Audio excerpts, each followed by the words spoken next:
kegiatan dari Bapak Dr. Ibnu Karaha, SIP, MAP. Kepada Bapak kami persilahkan.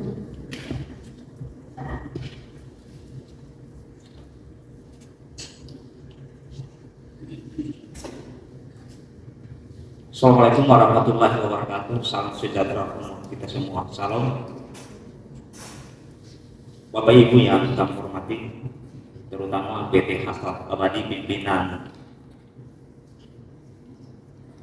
atau mewakilinya, para dosen dan para pimpinan fakultas yang kami hormati, adik-adik mahasiswa dari mahasiswa program studi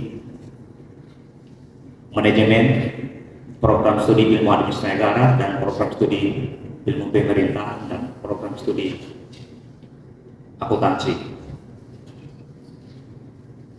Para hadirin yang kami hormati, patut kami syukuri atas nikmat, terutama nikmat kesehatan dan kesempatan, sehingga pada pagi hari ini kita bisa hadir bersama-sama dalam rangka mengikuti seminar dengan tajuk penguatan sinergi dan akselerasi pemanfaatan produk layanan jasa keuangan. Kami atas nama fakultas mengucapkan terima kasih dengan kesediaan dari PT Abadi. Kami atas nama fakultas juga, pimpinan kami minta maaf, pimpinan kami tidak sempat hari dalam keadaan sakit, sehingga beliau memutuskan untuk mewakili sebagai Kaprodi Administrasi. Bapak Ibu dan adik-adik mahasiswa yang kami hormati, tentu dengan adanya seminar ini dengan tujuan adalah untuk memperkaya pengetahuan adik-adik mahasiswa dan wawasan kita semua, dan dapat memberikan platform yang inspiratif dan edukatif bagi kami dan adik-adik mahasiswa.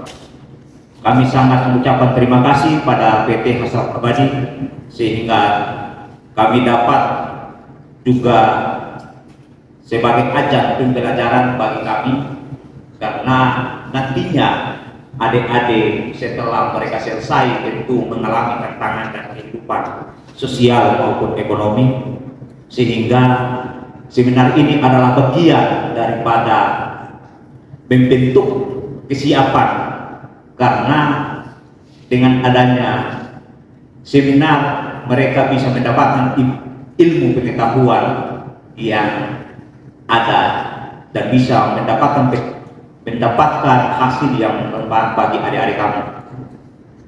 Atas nama pimpinan program studi, kami buka seminar ini dengan mengucapkan Bismillahirrahmanirrahim. Kegiatan seminar ini kami buka dengan resmi.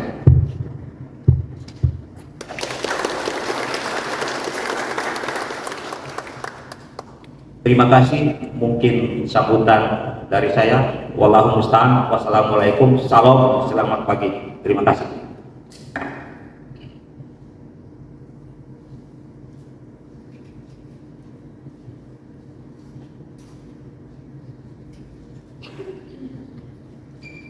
Terima kasih kami ucapkan kepada Bapak Doktor yang telah membuka acara ini dengan sekaligus memberikan sambutan. Tibalah kita untuk masuk pada acara yang inti pada hari ini, yaitu seminar oleh PT Hasrat Multifinance, dan acara ini akan dipandu oleh moderator. Kepada moderator dipersilakan. Baik, terima kasih atas kesempatannya.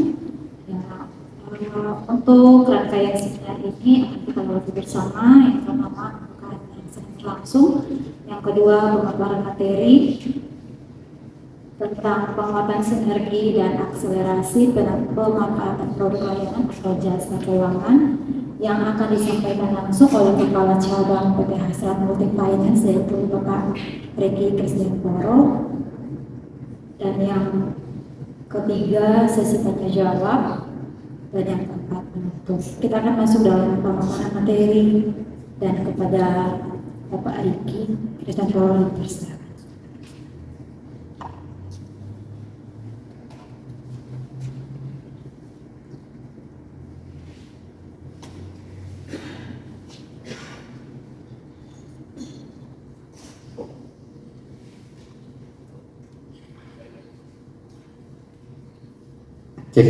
Baik, assalamualaikum warahmatullahi wabarakatuh. Selamat pagi, salam untuk rekan-rekan semua. Sebelumnya saya ucapkan terima kasih kepada Bapak dan Ibu Kepala Prodi yang sempat hadir menyempatkan waktunya, kemudian Bapak Ibu dosen yang juga meluangkan waktunya untuk hadir di acara ini, kepada rekan-rekan mahasiswa, rekan-rekan dari media, saya juga ucapkan terima kasih atas waktunya untuk berkesempatan hadir pada acara kali ini.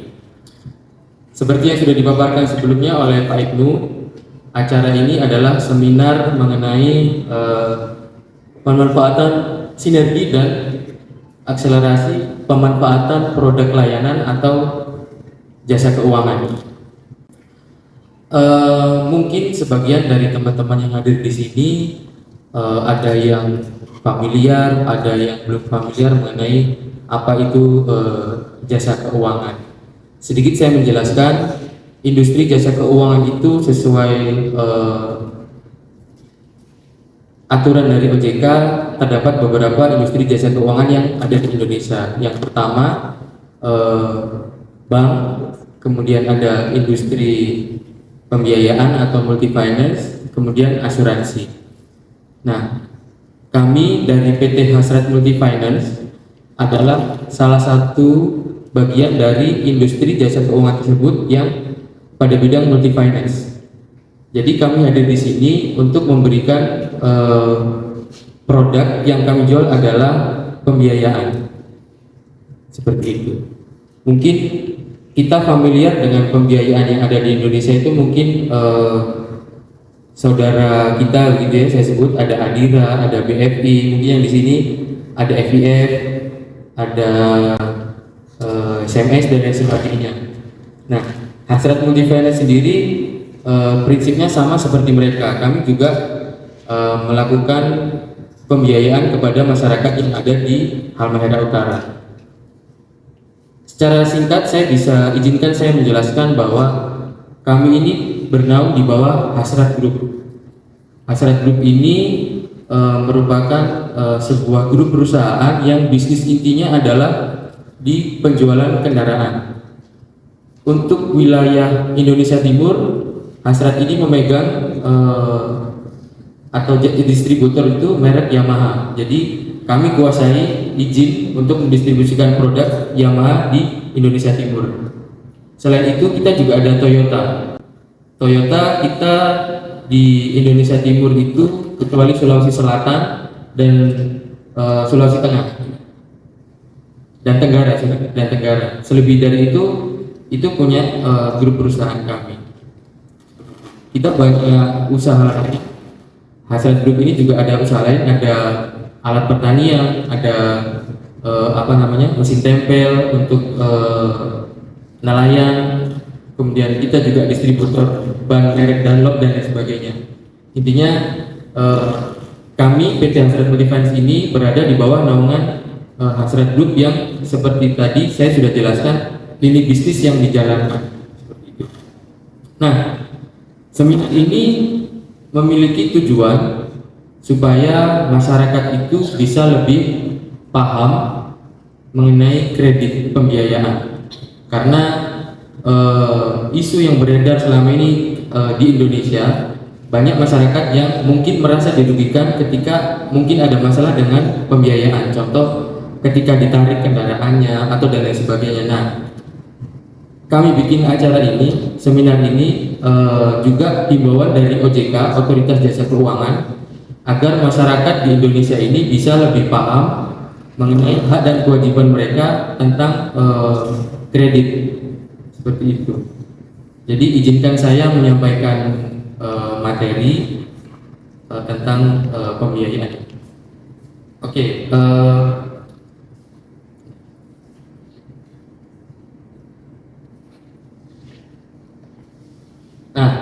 bisa dilihat mungkin ya, materi yang akan saya sampaikan ini ada 7 poin. Yang pertama mengenai definisi perusahaan pembiayaan, yang kedua manfaat dan risiko perusahaan pembiayaan, yang ketiga produk dan fitur perusahaan pembiayaan, yang keempat hak dan kewajiban konsumen, yang kelima cara memperoleh produk pembiayaan, yang keenam biaya-biaya dalam produk pembiayaan, yang ketujuh pajak dalam produk pembiayaan. Nah, kita masuk ke subpoin yang pertama, yaitu definisi perusahaan pembiayaan. Jadi menurut aturan dari OJK, perusahaan pembiayaan itu terdiri dari 2. Pengertian perusahaan pembiayaan menurut OJK itu ada 2. Yang pertama, perusahaan pembiayaan konvensional dan perusahaan pembiayaan syariah. Perusahaan pembiayaan konvensional adalah lembaga keuangan non-bank yang melakukan pembiayaan barang dan jasa, baik yang bersifat produktif dalam kurung investasi usaha atau modal kerja maupun konsumtif, seperti itu. Untuk perusahaan pembiayaan syariah adalah lembaga keuangan non-bank yang melakukan pembiayaan barang dan jasa, baik yang bersifat produktif maupun konsumtif berdasarkan prinsip syariah. Perbedaannya adalah kalau pembiayaan syariah ini lebih akad kreditnya itu lebih ke agama Islam, begitu kira-kira saya bilang.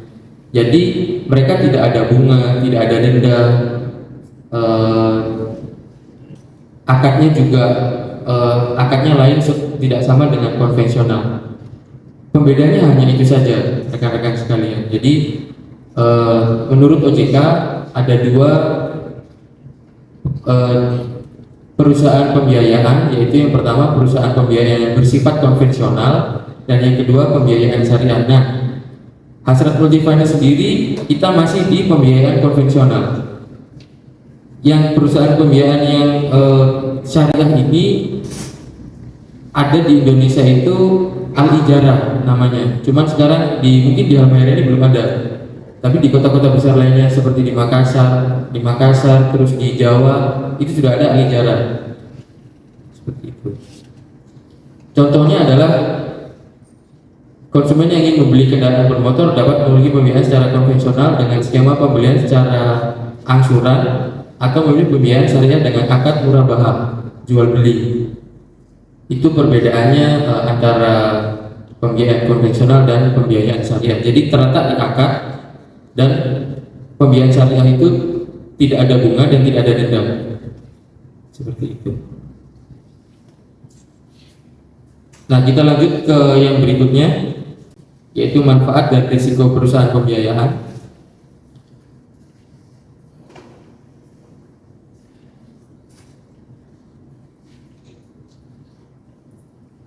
Manfaat produk pembiayaan.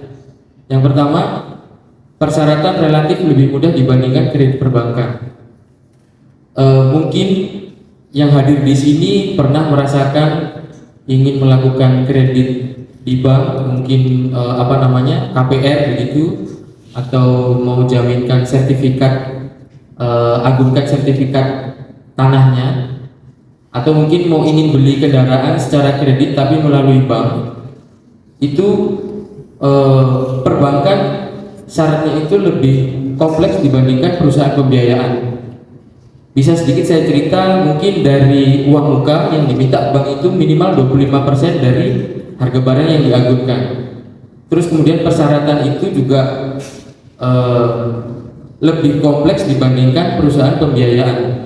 Jadi itu kenapa manfaat produk pembiayaan ini persyaratannya relatif lebih mudah dibanding kredit perbankan. Contoh lebih mudah bagaimana?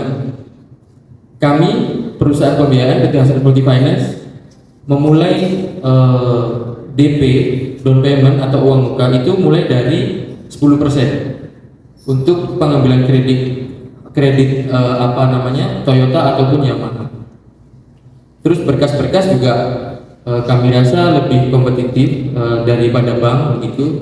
Kita nggak minta seribet bank, cukup mungkin KTP, KK, NPWP, rekening listrik dan lain sebagainya. Intinya kami lebih mudah, lebih fleksibel persyaratan kredit dibandingkan dengan perbankan. Yang selanjutnya, konsumen dapat memperoleh barang dan jasa yang dibutuhkan dalam waktu yang relatif cepat dan memanfaatkannya untuk kesejahteraan yang lebih baik. Nah, setelah ketika rekan-rekan di sini misalkan ingin melakukan pembiayaan secara angsuran dengan mengangsur begitu, setelah dilakukan survei, kami lakukan analisa, kemudian kami keluarkan persetujuan. Setelah itu bisa langsung bawa kendaraan yang dimaksud, begitu kira-kira. Kemudian selanjutnya, angsuran yang lebih terjangkau dibandingkan perusahaan jasa keuangan yang lain. Ini mengenai angsuran sebetulnya relatif ya, artinya relatif ini yang jelas Hasrat Multifinance ini lebih kompetitif dibandingkan perusahaan pembiayaan lain secara angsurannya.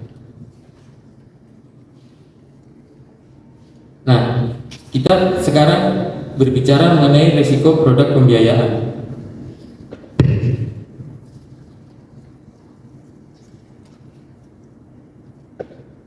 Risiko produk pembiayaan ini yang pertama, ketika ada konsumen yang menunggak atau debitur yang one prestasi, akan dikenakan sanksi atau denda keterlambatan. Dalam istilah syariah itu adalah ta'wid dan ta'zir. Kemudian yang kedua, jika sampai batas waktu yang diperjanjikan konsumen tetap tidak mampu membayar angsuran, maka barang yang dibiayai harus dikembalikan kepada perusahaan pembiayaan. Kemudian risiko selanjutnya adalah konsumen yang melakukan pelunasan dipercepat akan dikenakan biaya. Jadi tadi kita sudah bicara mengenai manfaat produk pembiayaan, sekarang kita bicara risikonya. Nah, risiko tadi sudah saya jelaskan. Yang pertama, konsumen yang menunggak pembayaran angsuran akan dikenakan sanksi atau denda keterlambatan. Yang kedua, jika sampai batas waktu yang diperjanjikan konsumen tetap tidak mampu membayar, maka barang yang dibiayai harus dikembalikan kepada perusahaan pembiayaan. Konsumen yang melakukan pelunasan dipercepat akan dikenakan biaya. Jadi kira-kira seperti itu manfaat dan risiko perusahaan pembiayaan. Nah, kita lanjut sekarang ke produk dan fitur perusahaan pembiayaan.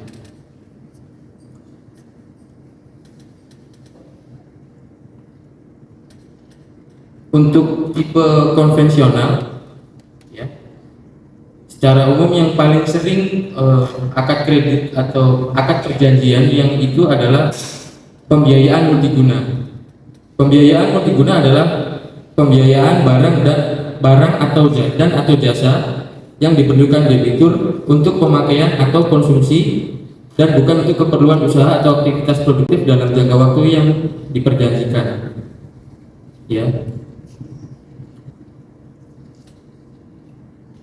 Pembiayaan multiguna ini umumnya debitur perorangan, bukan perusahaan, untuk pemakaian atau konsumsi atau konsumtif, bukan untuk keperluan usaha. Cara yang bisa ditempuh untuk pembiayaan multiguna ini yang pertama adalah sewa pembiayaan atau finance lease, pembelian dengan pembayaran secara angsuran. Ini yang sering terjadi di realita kehidupan ya, yaitu pembelian dengan pembayaran secara angsuran. Kemudian fasilitas dana juga sering fasilitas dana itu seperti bahasa pinjam dana gitu kira-kira.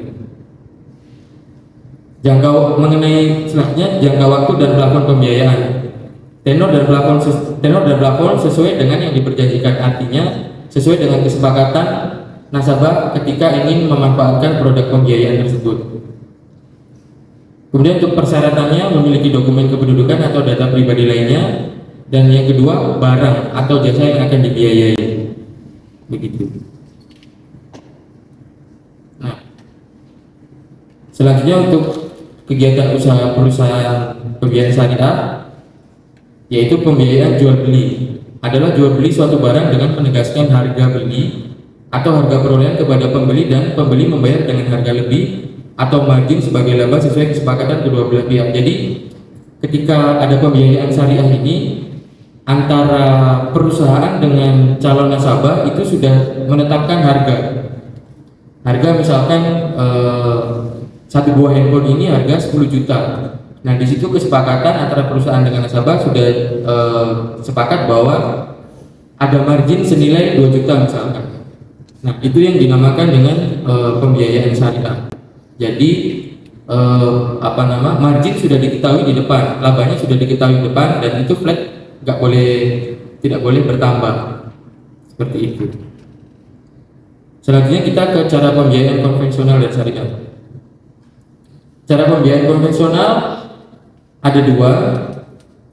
Yang pertama, pembelian dengan pembayaran secara angsuran atau installment financing, yaitu kegiatan pembiayaan dalam bentuk pengadaan barang dan atau jasa yang dibeli oleh debitur dari penyedia barang atau jasa dengan pembayaran secara angsuran. Tipe yang ini yang sering berlaku di kehidupan seharian kita gitu ya. Ketika misalkan ada rekan-rekan di sini orang tuanya ingin membelikan kendaraan secara kredit, itulah yang terjadi, yaitu pembelian dengan pembayaran secara angsuran atau installment financing. Yang kedua adalah fasilitas dana. Fasilitas dana adalah pembiayaan barang dan atau jasa yang disalurkan secara langsung kepada debitur untuk pemakaian konsumsi dan bukan untuk keperluan usaha. Fasilitas dana ini contohnya ketika teman-teman memiliki agunan dalam bentuk mungkin BPKB atau sertifikat tanah, dan ketika memerlukan dana, itu yang dijadikan jaminan kepada perusahaan pembiayaan. Itu yang dinamakan dengan fasilitas dana. Selanjutnya, cara pembiayaan syariah. Cara pembiayaan syariah sendiri juga ada dua. Yang pertama, murabahah, yaitu akad jual beli suatu barang dengan menegaskan harga belinya kepada pembeli dan pembeli membayarnya dengan harga lebih. Jadi sudah ada kesepakatan harga belinya 10 juta, marginnya 2 juta. Itu kesepakati dulu di depan. Itu salah satu ciri pembiayaan syariah wajib seperti itu. Jadi sudah ada konsumen sudah tahu bahwa untungnya ini sekian, begitu. Dan itu tidak boleh lebih, seperti itu. Kemudian selanjutnya ijarah muntahiyah bit tamlik. Ya, ini akad yang berbasis jasa, yakni pemindahan hak guna atas suatu barang dalam jangka waktu tertentu dengan pembayaran sewa yang disertai dengan janji pemindahan kepemilikan. Begitu. Lanjut kita ke suku bunga. Nah, dalam perusahaan pembiayaan konvensional ini tentunya ada beberapa komponen biaya yang dibebankan kepada nasabah, kepada konsumen, salah satunya bunga. Suku bunga atau keuntungan adalah pembayaran bunga atau keuntungan selama periode angsuran dari suatu pinjaman dalam bentuk persentase dari pinjaman atau dalam formulir seperti ini.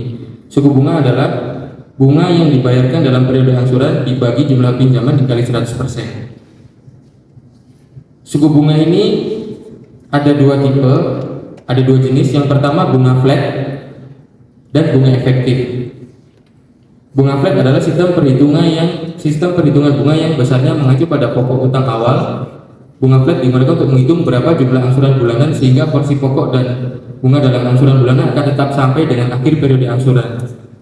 Sedangkan yang selanjutnya bunga efektif adalah sistem perhitungan bunga yang besarnya mengacu pada sisa pokok utang. Bunga efektif digunakan untuk menghitung berapa jumlah angsuran bunga pada bulan yang bersangkutan. Mungkin ilustrasi contoh sedikit mengenai perbedaan bunga flat dan bunga efektif. Kebetulan saya ada kredit KPR begitu di rumah. Nah,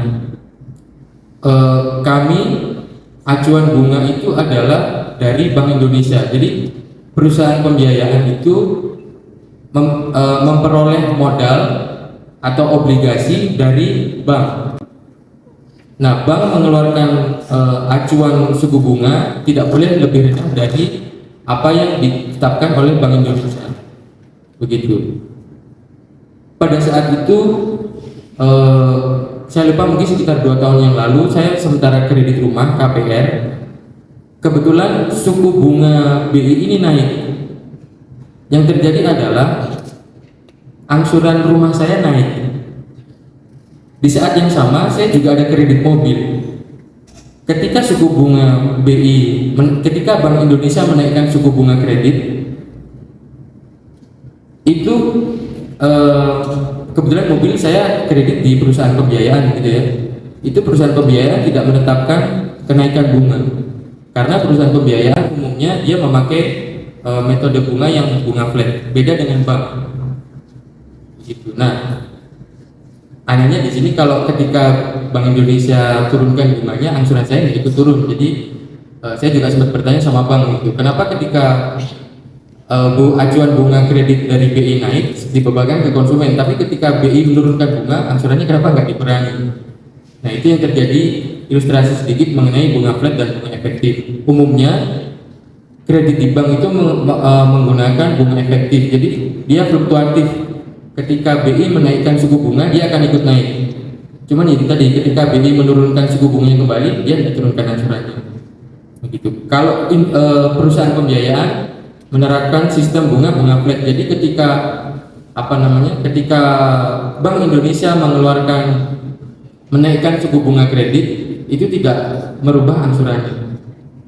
Seperti itu. Saya lanjut ke subtopik selanjutnya, hak dan kewajiban konsumen perusahaan pembiayaan.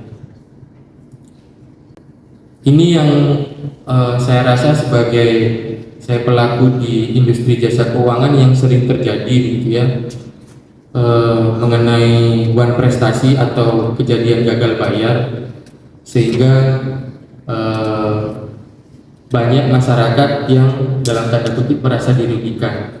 Khususnya di Halmahera, khususnya di Maluku Utara ini, beberapa kasus saya dengar yang juga ibarat kata konsumen itu juga merasa dirugikan atau dalam tanda kutip yang mungkin karena kurangnya pemahaman mengenai pembiayaan. Ketika ada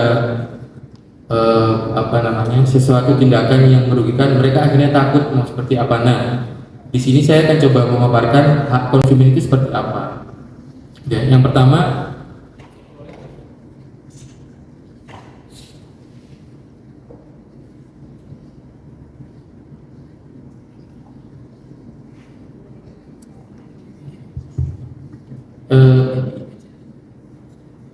mengenai hak konsumen, yang pertama memperoleh informasi yang lengkap, akurat, jelas, tidak menyesatkan, dan mudah diakses terkait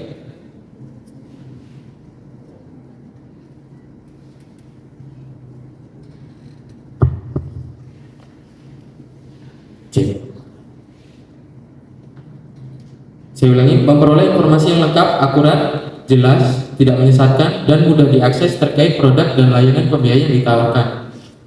Maksudnya di sini adalah konsumen itu berhak untuk memperoleh informasi yang lengkap. Jadi perusahaan pembiayaan wajib bersifat transparan kepada nasabah atau konsumen. Hak konsumen selanjutnya adalah memperoleh penjelasan yang lengkap dan jelas mengenai hak dan kewajiban sebagai konsumen produk pembiayaan. Yang ketiga, memperoleh rincian seluruh biaya, sanksi atau denda yang timbul sehubungan dengan penggunaan produk pembiayaan.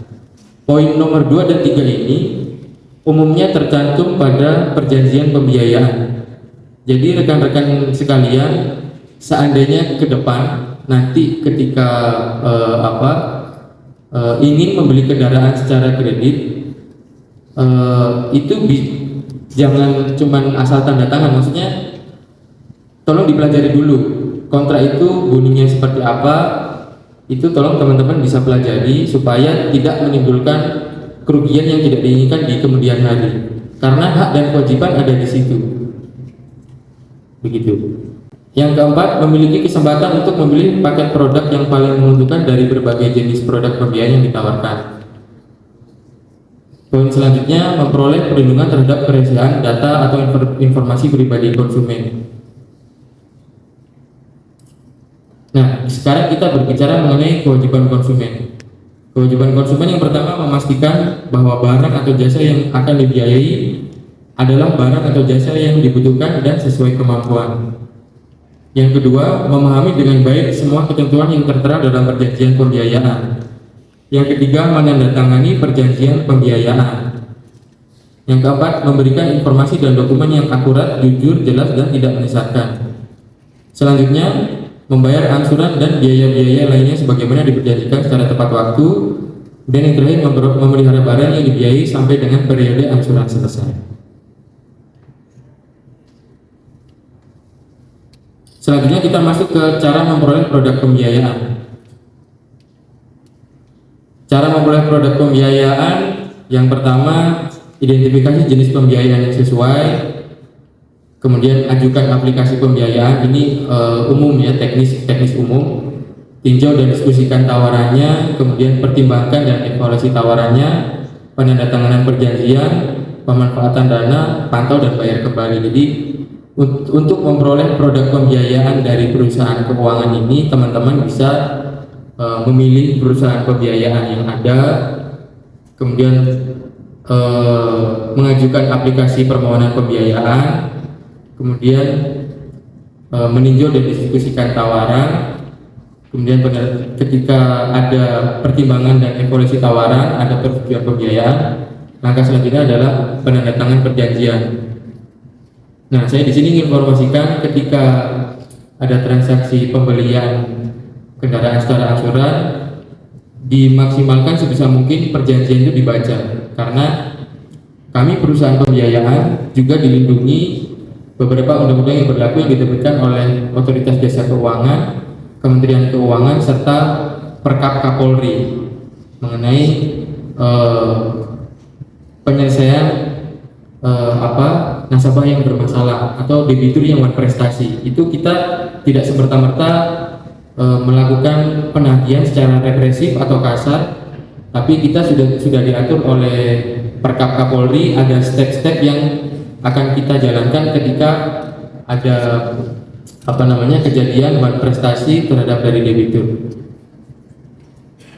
Kemudian selanjutnya kiat memperoleh produk, yaitu yang pertama, pada saat menandatangani perjanjian pembiayaan selalu tanyakan kepada petugasnya,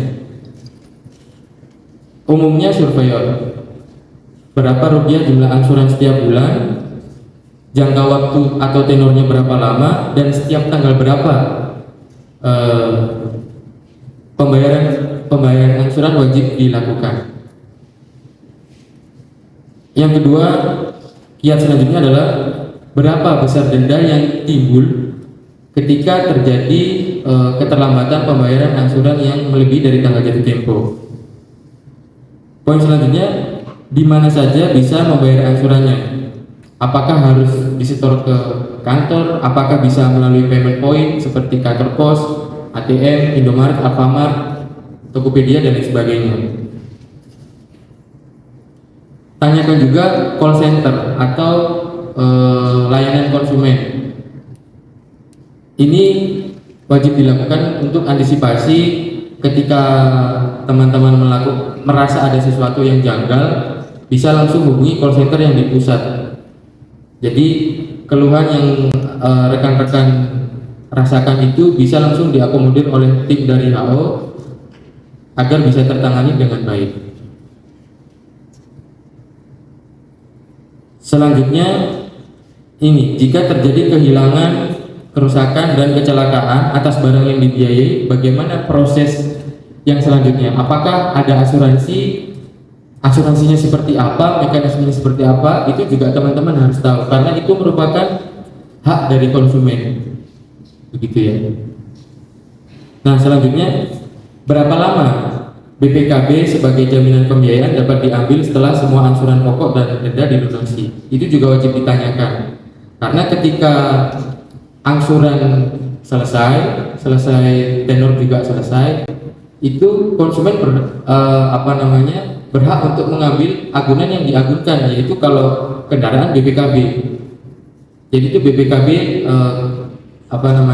merupakan hak konsumen ketika sudah tidak ada lagi cicilan atau denda yang timbul.